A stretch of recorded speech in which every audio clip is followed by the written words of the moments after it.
but perhaps something had got stuck in the back of a drawer, or, better perhaps, there was a hidden compartment or two. Here was something interesting. Most people did not decorate their work areas with an object about 2 feet high draped in Holland cloth.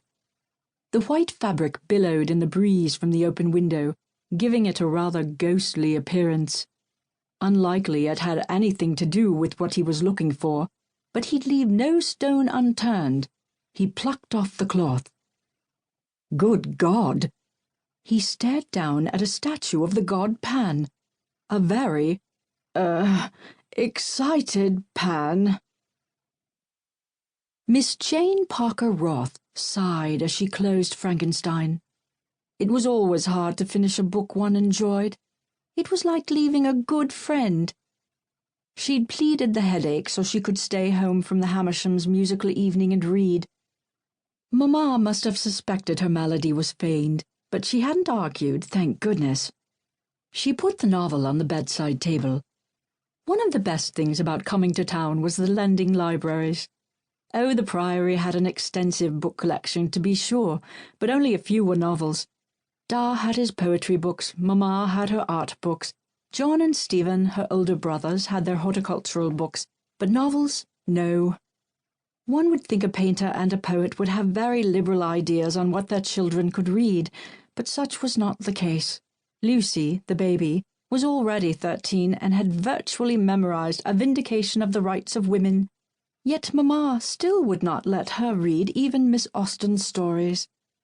Lucy was a resourceful girl, however, and had managed to smuggle into the house an impressive assortment of novels.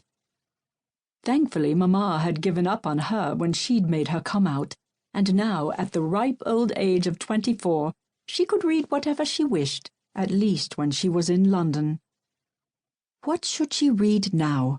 She didn't want to start a new book immediately, but she liked to have her next selection ready.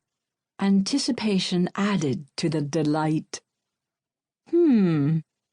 She'd been meaning to read Waverley for the longest time. She was quite a fan of Mr. Scott's stories, but she'd never read his first. She glanced at the clock. It was far too early to go to sleep. She'd just slip downstairs and see if by chance the book was in the Widmore's collection. Perhaps she'd even take a quick look at its opening pages. Jane climbed out of bed. Mamma wouldn't be home for hours yet. Not that she'd been looking forward to the infernal caterwauling, as she'd put it, of the Hamersham twins, but she'd been greatly anticipating seeing her artist friends. She'd surely go off into a side room with them and catch up on all the art gossip. She might not come home before the sun rose. Jane put on her slippers. Her wrapper, unfortunately, was off to be washed. She'd spilled chocolate on it this morning. No matter, she'd only be a moment, and the servants were all in their quarters, celebrating the housekeeper Mrs. Brindle's birthday. She stepped into the hall. As she'd suspected, it was deserted. She made her way toward the stairs. If only she could spend all her time in London at the lending libraries and museums. But Mamma had other plans, of course. It was the season, and she was still unwed. She couldn't plead a headache every night. Mamma would have the physician at the door in a pig's whisker. The woman took her children's every twinge, every sniffle, very seriously. She sighed. So Mamma would drag her to as many society events as she could, hoping her eldest daughter would inspire undying ardor in some gentleman's breast. Mamma was living in air castles. When was she going to face the truth? This was her. Damn. Jane grabbed the banister and stopped on the top stair. Could it be? She counted on her fingers to be certain.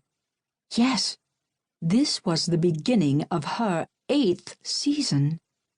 She wasn't just on the shelf.